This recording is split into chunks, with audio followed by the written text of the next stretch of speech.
Welcome. In this video, I'll show you how to send disappearing photos and videos here on Snapchat.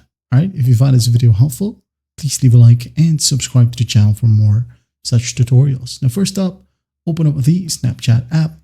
And in here, under chats, go ahead and open up the chat where you wanted to send a disappearing message. All right, for example, this AI right here.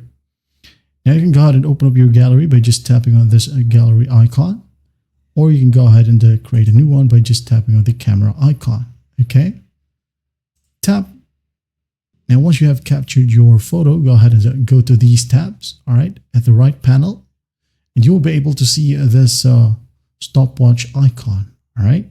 Just tap on it. Now, from here, you can go ahead and select the seconds that your image will stay up. For example, 5 seconds. All right. Tap on this icon once more. It says here 5. Now just go ahead on send. Wait for it to load. And once done, once the person opens it up, it will only allow them 5 seconds to view it. All right. That's basically how you do it. Well, I hope this video helps and I'll see you in the next one.